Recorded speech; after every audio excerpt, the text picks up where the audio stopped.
What am I to do? Welcome to He Said, She Said Razor Branding Podcast with Michael Russo and Jaci Russo. To learn more about how to improve your brand, visit brandRUSSO.com. All right, listeners, Michael has gotten up from his chair, walked out into the hall by the agency to let people know that we're recording a podcast and he has to be quiet. Today's topic is going to be agency collaboration process.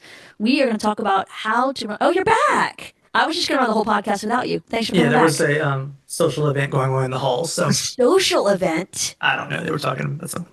Oh, so just people in a general conversation. That doesn't really make it a social event, Michael. It's the day before a holiday, so I think people are ready to leave. You know, Michael's talking about our very relaxed flex schedule. People can work from home or they can work from the office. We've had the technology in place for our entire 25-year history that people can work wherever they can feel most productive. Michael doesn't like that. It's not that he doesn't like people being productive. He's a big fan of productivity. But he feels better when he can see them. Michael, is that fair? This is not on our agenda, and we're not talking about this. Is not, And yet here we are talking about it. no, I'm fine with all that. Yeah, I'm fine with it. Really? I know. I just judge it by me. Like when I'm at home, I don't get anything done. I cannot work Yes. from home. I have to be in an Yes. office. I have to be away from home to do that. Otherwise, Yes. I get distracted. And so anyway, and that's kind of a discussion nationwide with people and employers and all that. And I don't know how we're going to figure all that out, but you know, But there's nothing to figure out. If someone can, in fact, be productive working from home, we're going to let them, right? yeah, well, we do, and we have. And I don't know why you call me out on that because I've accepted that. I wouldn't. Okay, first of all, I'm not calling you out, just making an observation. Second of all, accepted might be a big word, buddy. Today Tolerate? we're talking about Agency collaboration. yes, How that to is. work with an agency. Which I think is still important in today's world, on any level. I think Whether it's more important in today's world than ever before. yeah, I mean, whether you work with a freelancer, you're working with a small agency, mid-sized, large agency, whatever it may be, what I have found and our growth over the years, I mean, you know, from when we first started working with really small local companies, going into regional, now we're working for some very lucky to work with some very large national brands and companies. International. Yeah, and which is great. And but what I've seen though is no matter where you go, and no matter how big the company, you still have the same problems. Like it really hasn't changed. You know, some are better than others, but there's always trouble. And it's gosh, who was it the other day? I saw a video clip from John Gruden, who I love right now, and he was in Wisconsin and he went and talked to their football team, and they were in their big team meeting room. He walks in and he has like, I have 3 points for you, and he's so, I mean, really, I felt like I want to run through a wall for this guy. He's so good, and it's the coach's coach, you know, player's coach.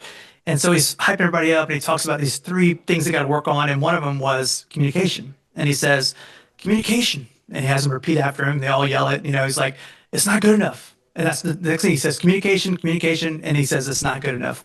He says, you think it's good enough? It's not good enough. It's not good enough between the players and the coaches. It's not good enough between the coaches and the coaches. It's never good enough. You always have to, communication is the lifeblood. And he had so much emphasis on that. I never really thought about it, but it is so important. You can have the best everything, but if you're not communicating and you're not on the same page, it will not work. And again, no matter what level you're on, communication is the struggle because you have so many hands in the pot, you have so many people to deal with, so many opinions, so many responsibilities. You know, I don't at all belittle the fact that people have stuff on the line. You know, I mean, we have stuff on the line. The people that we're working with have stuff on the line. Everybody has to answer to somebody else, including the owner. They have to answer to their people that are paying them to do things, you know, that are buying their products or hiring them for their services. Everybody answers to somebody, you know, and it goes top down. So if I'm worried, then the guy next to me is going to have to worry. And then all the way down to the marketing, to the guy answering the phones. You know, I mean, there is communication problem generally, and that's kind of the root of the problem, I think, if there is a problem.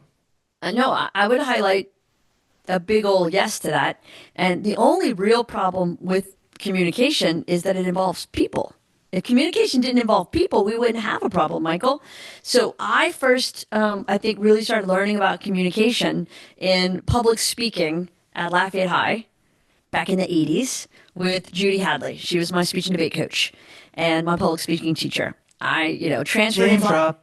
well, I'm just saying, she's awesome. I transferred into Lafayette High as a junior, so it's a freshman class, so I'm already out of sorts. I went from a class of 32 to a class of 380. It was a lot, and that was my rock, that was my grounding. And so she taught me everything I know about communication. Now, for her, it was communicating in a speech competition, communicating in a debate tournament, and just general public speaking communicating. And I credit most of my success in my career to her because she really taught me how to communicate. And she would always talk about the biggest challenge in communication is that it involves people. Because it's two people coming to each other with very different perspectives. I see in my mind the graphic that she showed us where there's two people facing each other, and between them, drawn on the ground is a number. And the person on the left sees the number as a 9, and the person on the right sees the number as a 6. They're both correct. They're both correct. Because the 6 and the 9 upside down or right side up, that's what you see. And so each of those person, that's what they're seeing, but they're seeing the same thing, but it's not the same. That's communication in a nutshell. Yeah. And I think there's so many layers to it. I mean, when you talk about that, because especially in this dynamic where we're talking about, and well, I guess we'll get to a minute because I have this thing that I put together, this agency collaboration process that we try to employ. And for us, it starts with really at the beginning. We did this a few years ago, and I thought it was really smart. And it's our principles for the ideal client, basically. Correct. Remember what those are offhand? I mean, do you want me to go repeat the whole "we believe" thing? Because I don't think I have it No. memorized. Well, that's more internal as an agency. But what I'm talking about is the part of it that talks about the clients we want to work with. Does that ring a bell? No, I remember creating it. I remember feeling good about it when we finished. I do not remember exactly what it says. Yeah, I'll find it in a second. But Okay, good. the whole idea is that I did find it already. So it's the goal was finding clients we want to work with, and part of it, our internal process. I think everybody should have this, but it's believing. You have to believe in branding. Understand what that is and believe in it. Otherwise, it's like this magical thing, like it's going to fix everything. No, it's just it's a process. It's not marketing. It's not advertising. It's branding. It incorporates marketing and advertising, but it's different. We need trust. You got to have trust in the process. Trust that our process, razor branding, works and it's going to deliver something. And we always have to go back to that and say, look, our process says this. You have to believe in it. Respect for our team. We've had too many people that are disrespectful and they beat you up because well, I'm paying you, so I get to talk down to you and I get to belittle you or I get to yell at you, and we just don't tolerate that. And we've had that happen too Not many often. times. Well, I can think of only 2 times when it's happened, and both times we let the client go because we respect them, they respect us. It's a non-negotiable. Yeah, definitely. We have communicated effectively. That's an important requirement. We have to be able to communicate. Participation in the process. We have to have participation. We don't work in a vacuum. We need their input. And people say, well, what I hired you for? That's the worst thing. I'm like, well, you hired me to work with you to get something done, but you know more about your product than I do. No matter how much I know, I'll never know what you know. So we need that collaboration, right? Participation. We need people that want to invest in their growth, and not just say, well, I'm paying you. Yeah, but you got to pay money on other things too. You have to invest back in your company. You have to invest back in your marketing, invest back in all these things. That's you have to have the budget for that to want to do it. And last thing, you have to be unafraid to change. Because if you're hiring us to do the same thing over and over again, same thing you did before, and it's not going to get better. We have to change the conversation. Well, and let me believe in pause you that. right there. I specifically remember a client who hired us because they needed to grow their sales. And so we brought in some new ideas. They were a little nervous. We kind of talked them into it. Did it? Worked. As you may recall, the president of their company sent out, we weren't working with him directly, actually, we never met him. We were working with the marketing team. But the president of the company sent out an email naming us as the single biggest factor in their year-over-year growth and how excited they were. And so when we went back to the marketing department with the next campaign, do you remember what the marketing team said? No. We want to do the thing we did before we hired you. I was like, the thing that well, wasn't yeah. working? Well, of And course, so that's we again talked him into it because that was the Christmas campaign. So Yeah, we did that yeah. Christmas campaign, worked. Remember what they said in January? Quit asking me questions I don't know the answers to. They wanted to go back to what they did before they hired us. Again. Yes. And that's when we said we have to resign the account because they didn't want to change, even Yes, I remember though. that. I mean, you remember it because I reminded you. Even No, I though. had no idea who you were talking about. Now I do Oh, because you now said you Christmas do. campaign. Yes, I Yeah, totally you do. do. Yeah, you do. You can almost sing that song in your head right now. Yeah. Yeah. And you know, and unafraid to change, that's the biggest one. But like anyway, you look at these criterias that we have, and for us, just like we do with our people, like what are the three things that we want people that work Happy, here? humble, and hungry. Happy, hungry, and hungry. Happy, hungry, and humble Very good. in whatever order. We know that we can get away with two of those, with one missing, right? We can survive with at least two of those. Sure. All three we need, and it's really works well. It always works well. But if you only have one of those or none of those, it's not going to work. Like we know that because we've done this long enough. We know that if you don't have those things in your system, it's just not going to work. And it's proven over and over and over again.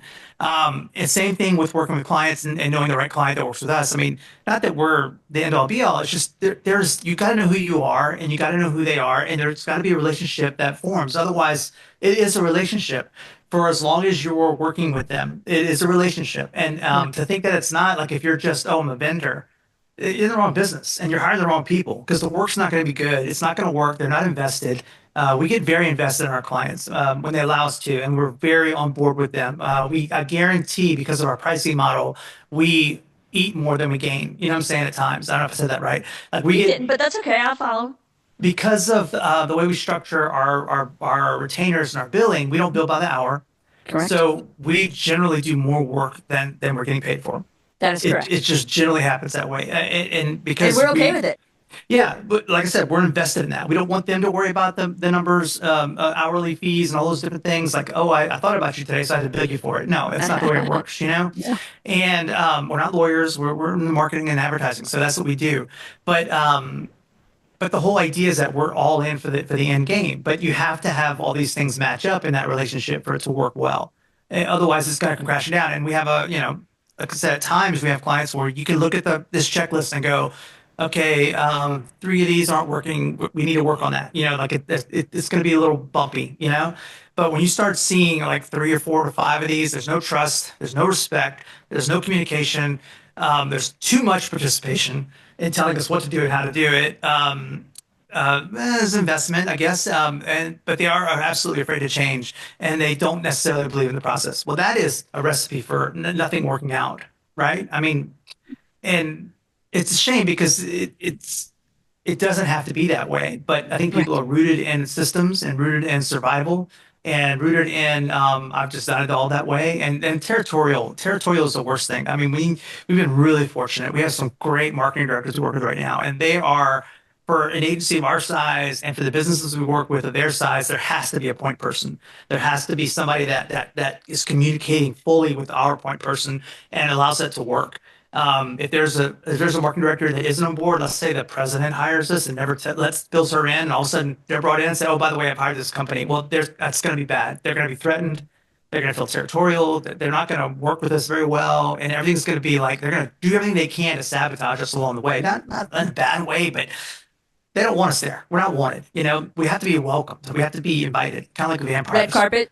They need to like throw down the red carpet and No, maybe bow when we enter. No, I'm saying No, not welcome vampires. like that? Like vampires can't go into houses unless they're Oh, we have invited. to be invited in. That's And no garlic. And where does that come from? Name the movie. Vampires being invited in? Yes. Where did you learn that from, though? Where did that story come from? Oh, well, Lost Come Boys. on. Yes, Lost Boys, of course. Of course. Greatest Of vampire course. movie of all time. No, greatest anyway. movie of all time. Yes, it was great. But yes, as I learned from Lost Boys, vampires have to be invited into the home where they can't enter. I Anyway, actually read for a living, so I learned it reading Count Dracula when I was probably 12 years old, but I'll let you have the Lost Boys reference. Lost Boys is a better reference. Yes, but we have to be invited. We have to be welcome. We have to be part of the team. And so that's part of the relationship working too, is an open invitation and welcoming. And then Yes. all those other things that come with it. But yeah, when it's constant pushback, I call it Frankensteining of the product, you know, Yes. because you start with something. And I'm not saying you can't have feedback. Feedback is very important to this. But when it's tear down, do it my way, do it this way. This is what we're used to. This is not how we used to do it. Wait, we end hold up on, with a Frankenstein hold on. product. Hold on, Michael Russo. I think what you just said is really important. We got to pause there for a minute. Do it my way. That's not the same thing as the best way. That's not the same thing as the right way. That's not the same thing as following graphic design best practices or design principles. My way, because marketing can be very subjective. People can inflect their opinion. I don't like blue. I prefer green. And they remove the most important person in the relationship, which isn't the client and isn't the agency, it's the customer. And Yeah. so if the research shows us that blue is going to be a better fit for the customer, all the competitors are green, you got to be blue to stand out. You hired an expert for a reason. You need to trust them. Yeah, and look, you're right. Personal opinion matters. No, personal opinion does not matter. That's the point I'm making. Personal experience, and what you bring to the table, but understanding the audience. I get all that, but a lot of times there is a gut call with that, and if you're working within an isolated industry in a bubble in-house somewhere kind of thing, you are only working within a certain. You all speak the same language, and you're preaching to the choir constantly. We have the opportunity because of our kind of industry agnostic approach to things. We're not all in on healthcare. We're not all in on tech. We're not all in on this, all in on that. We take on new clients with new industries every day. So we get to learn those, and we get to learn that it's not just about living inside that bubble. It's about people outside of the bubble too. How do you translate that information into something that resonates with people that you don't normally talk to? If you're talking to the same people over and over again, you're just preaching to the choir, and nothing's going to change. We're trying to reach new people. We're trying to hit new audiences. We're trying to open new doors. And that comes by taking new approaches. Again, we say change the conversation. That means something. It means that it's all been said. How do we say it differently? How do we say what's already being said and say it differently? Because I guarantee your competitor is saying the same thing. We do it every time we do razor branding. We show competitor analysis, and we pull their copy and their messaging. We put them side by side, and we show the client. We're like, look, they're saying exactly what you're saying. Everything you think that's special about you, they think is special about them too. And there is no way to differentiate. So we have to find a way to say something that's unique and different. That's part of the razor branding process. It comes in the promise section: focus, promise, connection, harmony. And the promise section, it's about figuring out what is that unique thing that you can say authentically and truthfully over and over again. And it's your baseline for everything that comes after that, all messaging. And, again, if you're chasing after the rabbit now and filling this person's wants and this person's wants and this person's wants, and this is because of this and this because of that, now you're left with, we're not meeting our initial responsibility, which is develop work for the client, for the customer, for the end user, for the audience. That's the goal. Yep. So 100%. you run into roadblocks with that. Agree. One of the things that I think is really important is you're talking about differentiating from the target audience, and when messaging sounds very similar. I do a lot of consulting work outside of agency clients. Do you really? Sometimes I do. Don't have an attitude about it. It brings us business. It's a good thing. Yeah, but you just kind of you sounded like a profound, I consult for other businesses. Like it I don't sounded consult like for other agencies. I consult for companies. Other Okay, companies. let's stick to the point of what I'm trying to tell you, because I think this is important. And the analogy that I always make to them when teaching this part, really it's more teaching than it is consulting, is messaging. People, I think, have a really hard time understanding when we talk about voice and we talk about messaging and we talk about how things sound. And so the example I always give is the chicken sandwich wars. If I take the logo off of a Chick-fil-A message, ad, social media post, whatever, and I take the logo off of a Popeyes ad, can you tell the difference between those two? Do they have the same tone? They do not. Chick-fil-A, my pleasure, and Popeyes, Southern Sass, you're not going to confuse those two. It's very clear which is which. And I find most companies, their message is features. This is how long we've been around. This is how big we are. This is the amount of work we did last year. This is how many people we employ. So I've given you this laundry list of things about us. Therefore, you should pick us, choose us, love us, buy from us. That's never going to work. When we talk about messaging, the reason people should hire an agency and work with that agency is the outside perspective. Everyone inside your company has already drunk the Kool-Aid, but the people outside that you're trying to reach the people who should be your customers, you need a translator to get to them. And that's what your agency should do for you. And they're going to do it by crafting messaging that isn't about you. Good agencies are going to craft good messages that are about your target audience, identifying their problem and positioning your company and your products and services as solutions to their problem. Let your agency do their job. Well, I think some people have, that's what I look, and we've battled about this before. There's a book called Story Brand, and We never battle. yes, we do. Oh, okay, we do a little Because bit. you're like, oh, gotta do this, and we've had clients, and they've read the book, and they've come back and said, well, I want to do story, story, story. It's a good book. It's a great book. It's a great book and a great philosophy. What I don't like about that is the do-it-yourself brand story stuff. Because when I see people doing it, they follow the steps because they do it. They're like, look, hey, do this. Who's your villain? Who's your this? Who's your that? I'm like, if they do that and I do that, there's two different results. And just because you follow the step-by-step doesn't mean it's going to be the right answer. There's more to it than that is what I'm getting at, you know? All this is kind of about that, you know, like, which brings me to another problem nowadays. With technology, everybody has it. Everybody has a Canva account, and they have ChatGPT, and they have this, and they have that. And it's great. It's opened the doors for so many more people to get involved and do a lot of things.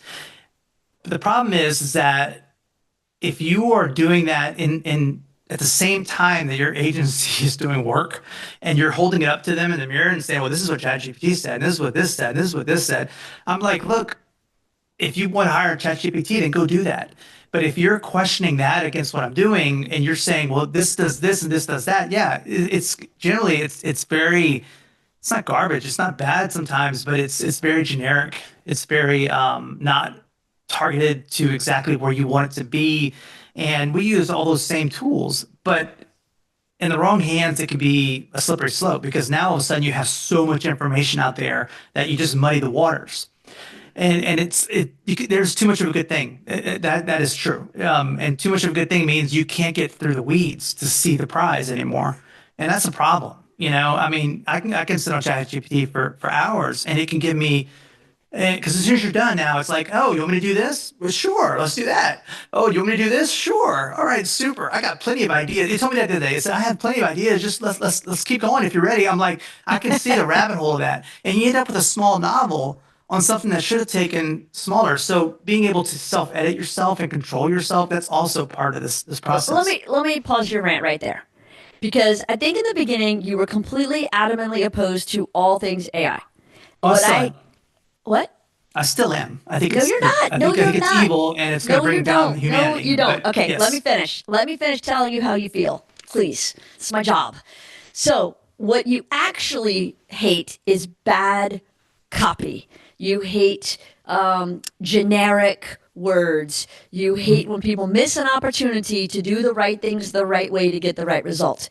And you have come to understand that there is a place for AIs in the work we do, just like there's a place for computers, there's a place for Of course. software. Yeah. You're not still hand cutting ads out, right? Yeah, no, I agree. Okay. And so it's not that people shouldn't use the tools that are available to us. Everybody in our company uses these tools. We have for 2 years now. What you want is for people to use it as a brainstorming partner. You think people can use it for a first draft. It's okay to use it to get you started, no blank pages. But at the end of the day, it's all going to sound like common drivel if the human doesn't step in with some knowledge and experience and authority and education and do the right thing, which is take that baseline that you were given and elevate it to something that's really good, right? Yeah, absolutely. See, just say that instead of saying you hate. Well, I do hate. This is just Oh to be my clear. Because it's amazing, but it's terrifying because it's you're gonna be smarter than us. To be clear, But, we're going to hit 20,000 downloads on this episode. And so there's 20,000 people who are going to hear this. Could we maybe incorporate the fact that we are a technologically advanced company and we use the tools, even though one of us, we are. doesn't like it as much? I've always, yes. And Jack, Okay. I mean, Uh-uh. we wouldn't be here. We wouldn't be here if we didn't believe in those things. But it doesn't mean I Thank have you. to like it. Yeah, So let's just be clear. You can do both. You can live in the same world. fair enough. But on that note too, like it goes back to our tenets, like the trust factor. Like if you're not trusting your agency and you're going back and double checking and cross checking, I mean, there's trust and verify. I get that. But if you're like every single thing, you're like holding up a mirror and saying, what about this? What about that? What about that? What about that? I mean, then why have that agency? Like why not just hire somebody to sit in a corner and take orders and do that? There has to be more than there. And Yes. which kind of moves us to feedback. Like feedback is so important, and it goes to our another tenet, which is respect. How do you talk to somebody when you're dealing with somebody who is, yes, you're paying them, but that doesn't mean you can be, disrespectful. You mean you can be, but it just doesn't get you the best should be. product, right? Right. There should be an opportunity to communicate properly, which also communication, right? But like things like when you get answers, make it pop. I don't love it. Just not feeling it. Not how I normally do it. I'll know it when I see it. All these Oh, things. that's your favorite. That's your favorite one right there. Yeah, and they don't necessarily say just those words, but that's what they're getting at. Like, I don't know, but it's just not quite right yet, And now you're just telling me that that's a personal preference versus a reality check. Because if we can tell you that your audience is going to like it, but you still don't like it, that means you're smarter than everybody. And that's one thing you can't do in most cases. You can't go to a doctor and tell him that, yeah, I think your diagnosis is wrong. I'm just not feeling it. I got to tell you, we have some doctor clients who tell you that happens actually all the time. People show up with WebMD reports or Google searches Oh, or God. ChatGPT to tell the doctor how the doctor should treat the patient. My doctor friends don't like it. Yeah, that's not good. But at the end of the No. day, they have to listen to a real person, just They like a actually mechanic. don't. They actually Okay. don't. When I go to a mechanic, I don't know how to change the tire, put oil in my car, none of that. I am auto not smart, and I have to trust them. If they come up there and tell me there's a flux capacitor that has to be replaced, I'm like, you know what? That sounds great. Let's get that done because I want to make sure it's right. I'm trusting in them as a specialty. Thing is, everybody knows about advertising because they live in it. They live in the advertising world. So everybody's got an opinion on those things, but they haven't gone as in depth as maybe we have to a certain level. But it's easy to criticize and have those things throw out there. The back street to what do you call it? Backseat critique. Backseat driver? Yes, like from a creative standpoint or anything like that. But you got to realize that, there's somebody on the other end that is putting the time in and really, so even if it's not right or you don't like it, there's a way to handle that appropriately. Not slapping sticky notes all over something saying, not good, I don't like it, I don't know why this is there, what's this about, that kind of thing. I mean, I don't know, some people just feel like they have the right to walk all over you just because, again, they're paying you for a service fee. And no, this doesn't always end well. And that is why some agencies are sticking with their hourly rate because they want to make sure they're compensated for every minute wasted by someone asking them to do it over again, do it differently, do whatever. So we circle all the way back to the very first point that you made is it's about trust. It's got to be about trust. Well, that being said, as a person that negotiates a lot of these deals, how do you ensure that it's going to be a fruitful relationship and they're going to be, because you got to pay bills too. And let's just be honest, sometimes you say yes to things hoping that it'll be right, even though maybe it's not. I mean, you have to have a feeling going into that, like, okay, this is not going to work out, but, I'm hoping it will. In 25 years and I don't know, is that 1,000 clients? I can think of 3 or 4 where I kind of sent it to them with one eye squinty, fingers crossed behind my back, and I hoped it would work out. For the most part, I think it's going to work out every time. I do. Yeah. I do because I know what they need and I know that we are a perfect fit to solve that problem for them. It doesn't always mean that the people are going to end up being a perfect fit. I have found, and you made the example earlier about a client where the president hired us and then tells the marketing director to work with us. That's happened often. Yeah. And most of the time it works out greatly. I can think of a number of past and current clients where that has been awesome. The couple of times where it hasn't worked out, it's because the person that hired us, that trusted us, that bought in, the person that actually was tasked to work with us, they didn't know us, they didn't trust us, they thought we were gunning for their job. They didn't appreciate our earnest and sincere feedback that we have to have them on. We can't replace them. We need them. They are required to make all this work out. And Yeah. so we end up having an issue. Yeah. Yeah. And it's never, I mean, I know you probably take these things personally to an extent, but I do. I mean, when Oh, things don't okay. To work be out. clear, I never take them personally, and I know you always do. Well, yeah, of course I do. I know. It's your I, blood, sweat, and tears in it. The creative process is very different from my job. I don't have the same emotional attachment to my work that the artists of our company do. well, yes, and it is for that explanation, but this part, I know you agree with me because of the way our character is. When somebody pays me to do something, I want to do it the right way. Of course. I want to have earned that money. I want to say that we've accomplished it and surpassed those expectations from, Absolutely. that's something I was just taught growing up. My dad would, when you're going to do something, you're going to do it right. And if you're not going to do it, you can do it over, until you get it right. And that's just, there is a huge, it's probably a psychological disorder. The fact that I need to have, it go right, Right.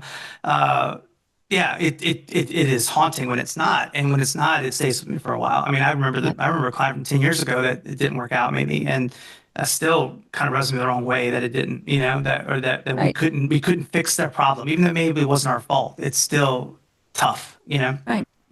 So Well, you take it to heart. And I think that's why the quality of our work is as good as it is because you passionately, truly care about this being a good investment for them. And their success is our success. We can't yeah, be successful unless our clients are successful. So that matters. yeah, yeah, and one of the other things before we kind of get to the end of this is I have on my list there that I'm reading off of is approval by committee. You have to establish who is in charge and who is the people that really matter in that. Now, you're going to have different departments and different weigh-ins, but that has to be established. You have to know who's the person that's going to initially sign off on things. And if you have 15 people all giving opinions to the end result, that again, you end up with a Frankenstein project, and you end up trying to please the masses versus trying to please the objective, which is communication with your audience. And all those things matter. Like it just feels like you're throwing money on the wind if you want to get involved like that. And if you know more than everybody else, then again, go hire somebody else. Like literally internally grow your internal department. Don't waste anybody's time by going through this other process where you just putting a band-aid on something. And like it makes me wonder why you're doing it. Are you doing it because you feel like you have to, because you want to report to somebody else that it was done? I don't know. You have a budget to spend. I don't know the No, reason. let me assure you, no client has extra budget to spend. That's not it. That's Yeah. never it. I mean, is it a negotiating tactic for later things? Like, okay, this is how busy we No, are. I think what I mean, happens is they don't really know what they want or need. I think there's a lot of fear based. Sometimes by the time they get to us, they've already been through an agency or two and it hasn't worked out. And so now they're gun shy. By the time they get to us, sales are already down and people are in a panic. There's economic uncertainty. Somebody in the company has said something about recession, which led to a conversation about layoffs. So there's fear. And then you add to that the fear of change. We are change agents. We literally talk about changing the conversation, and that is scary because somebody, the marketing director, is putting their name, their reputation, and their job on the line by picking us. And if it goes wrong, they're going to get fired. Plain and simple. If they pick Ogilvy or BBDO and something goes wrong, the marketing director's not going to get blamed because they've made an investment in a great big company that knows what they're doing and is globally successful. You pick us, that's a risk. that sounded horrible, by the way. I may have to cut that whole section out. No, It I think that's sounds very true. they're great and globally respected, or you can just roll the dice with us because we're not Yes. nearly as good. No, that rest of that But sentence you is have only to, in your head. You have to no, you have to clarify I am clarifying. based on reputation and knowledge base alone. Okay. I mean, there's a lot that goes into that. You can hire the Obviously. big guy because they're better and they have more whatever. They're Or you can bigger. go with us and hope for the best. Bigger Well, you're doesn't rolling mean the dice better. either way. Yeah, You're but rolling bigger the doesn't dice mean either way. better. Bigger doesn't mean better is what I'm saying. No, bigger doesn't mean better. But when we're talking about people putting their jobs on the line and investing their budget, I see why they sometimes feel that there's safety in hiring some big, expensive global firm. I get it. Well, look, we know this. I mean, we've it's very economically good for clients in big cities to come down south and hire us because they're going to save money. We don't have, our light bills aren't as expensive as a Chicago agency with 500 people. Yes. But you're going to get great work for really a fraction of the cost. Well, as my buddy Miles Veth always said, we have, in his opinion, Madison Avenue quality, but not New York rates. And Yeah. so, there is something to be said for working with someone who's not in a big city, who's got a lower cost of living. As long as the quality is still as good, which it is, then you're in good hands. The whole point that I'm making, and you can try to cut this part, but I'm going to put it back in, is you want to know why sometimes marketing directors get cold feet. That's why. It's risky. I'm not talking about cold feet. I'm talking about once you're in bed, Yes. once you signed on, And then it somebody gets, starts to say, we need to make changes. Well, if I do the same thing I've always done, that's safe. If I make changes and it doesn't work, that's scary. yeah, you just didn't do your research. You didn't read Well, about it. I yes, mean, but we're people very fear change, forward Michael. about People what we fear do. change. We're People fear very change. forward about what we do and how we do it. Yes. No, that's why we spend months researching it and putting a plan together and making sure we're making the right recommendations. That doesn't happen on a whim, but you Maybe want to know why. we don't just wing it. We don't just come up with, hey, let's just do this. Well, I do, but you and the rest of the team don't. That's why you're not allowed in creative meetings. Oh, I know. That's one of many reasons why you don't let me in creative meetings. Because I'm coming with the good stuff and it's just going to make you look bad. Or we get stuck with something because you say something that's really just weird and the client's Yes. like, I like that. And not researched at all, just off the cuff, crazy concepts. Yeah. Yeah. Yes, indeed. Look, I think that, the biggest challenge to working with an agency is not the agency you're about to work with right now. It's the last 3 agencies you worked with that screwed you over. That's the challenge. And it all goes back to my biggest soapbox pet peeve, which is that our industry doesn't require the way every other professional service provider does, that there is a certain level of education and testing and ongoing licensing that is required to call yourself a brander, marketer, agency, media buyer, whatever. We don't treat ourselves as seriously as architects and accountants and attorneys and real estate agents and nail technicians and hairstylists, because all of those people have to go through a certification process, and we're just like, hey, get a Mac and you're good to go. Well, that's gotten worse and worse over the years because of the barrier to entry has gotten lower. There's no barrier to entry, Michael. No, You can be an there's zero. agency with a phone. Zero. Yeah, there's no, yeah. You can put a shingle up and you get a laptop and some kind of Yes. self-help book. So you want to know why people feel burned by, and I'm using air quotes now, agencies, is because they don't know what they're hiring. They don't know what you go to a doctor. The reason the healthcare system, and gosh knows it has issues, but the healthcare system, I can't choose to go see a neurologist because I think I have a brain bleed. Just because I watched too many episodes of Grey's Anatomy. I have to go to a general practitioner who has to do a thorough analysis, and then they refer me to a specialist. But we don't have that system set up. I think I need better digital marketing. I call it digital agency. I think I need better PR. I call it PR agency. I think I need some social media. I call it social media agency. And all of a sudden, I'm not getting what I didn't pay for because I hired a tactical specialist without really knowing what my problem is and what my solution should be. So we, as an industry, have done it to ourselves.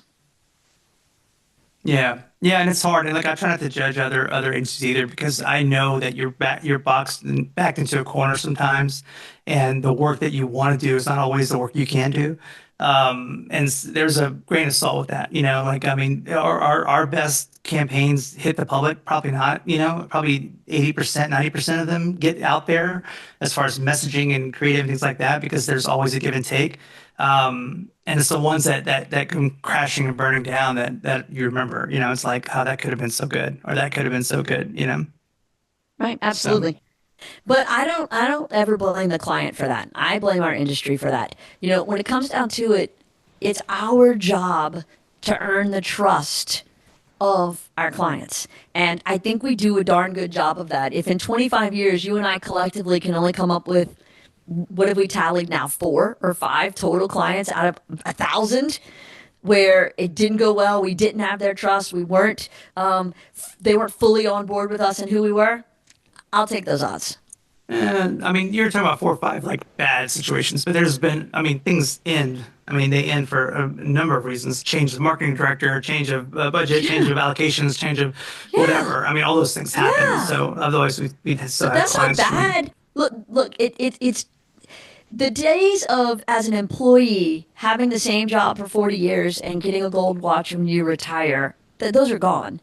The average lifespan of a client and an agency, I want to say when I first got into the business, was like 3 years, 4 years, something like that. Now it's like 18 months, 2 years. And so some agencies have tried to thwart that by getting their clients to sign off on these crazy long contracts. We were in a pitch for a client up in Chicago, and it came down to 2 agencies, us and another one, and they picked us, by the way, spoiler alert. And I don't think they just picked us because of this problem with the other agency. I think it's because we really, and they're still a client now 6 years later, so I think we were doing a good job with them. But they picked us because of our work and our ability, and they trusted us. But the other agency had some distrust because the other agency was expecting them to sign a 6-year contract for an unknown, unspecified retainer amount. We're going to do your plan, and then once we're done with the plan, we're going to know what you need every month, and then we'll tell you what the retainer's going to cost. But you got to sign this 6-year contract before we tell you what we're going to charge you. Are you kidding me? Our month-to-month means we're not keeping people hostage for 6 years at a time. If they're still with us after 6, 8, 10, 12 years, that's because we've earned it. And I'll stand by that all day. All right. Sounds like your closing argument. Well, it could be. Well, It was that's a not- good point to end on. It was a great point, but we're talking about communication and we kind of sidetracked. Oh, I wasn't sidetracked. I was on a mission. All right. So I don't know. Yeah, today was a good talk. I think it's just, I don't know if that helps anyone or helps us in the process, but to summarize, I think it's important to know your criteria to be able to judge how it's going, and knowing that going in is going to solve a lot of headaches, I think. And most importantly, you'll end up with better work that Yes. produces what it's supposed to. You know, we're not all. That's why we don't do award stuff and all that anymore. It's like it's like we're not in this for us. We're in this for what we do. I mean, we're a service provider at the end of the day. You know, I want to be acknowledged. I want to be recognized. I want people to say we do good work. But at the end of the day, I just want it to work. I want to move the needle. I want it to help the people that it's supposed to help. You know. Yep, that's exactly right. All right. That is exactly right. Good job, Michael. Thank you. No, thank you. All right, we have a few minutes to spare. So it's a holiday weekend for us. Are we live? Is this still going on, or are we now off record and you just want to chit chat about our family schedule? It's just we have not closed yet. So. I just want to know, like, what do you want to know? All right. Nobody's listening right now, so I'm not worried too much about it. But yeah. You are convinced that people don't stay till the end, and yet you put some like code words in sometimes, and then people tell us the code word. So I got to tell you, people listen. I don't. You know how many podcasts I have that I've gotten like halfway through or 3/4? I just never finish them. You know that, first of all, you're not like everyone else, right? Some say special. And you are not my target audience. Some would say special. That would be accurate. You're not my target audience. So just because you don't listen all the way to the end, What do you mean I'm I not do. your target on high-powered businessman with intellectual? Did you just call yourself a high-powered businessman? Yes, I'm executive. Are you? No, no. Okay. I don't think you are. All right. I On think that you're note, super smart, but I don't think you're a high-powered businessman. no, I'm not. You're a super smart, creative guy. All right, this was going well. Now it's not. So We've it's time to wrap up. Wrap it up. All right. See you next time. Okay. Thanks for tuning in.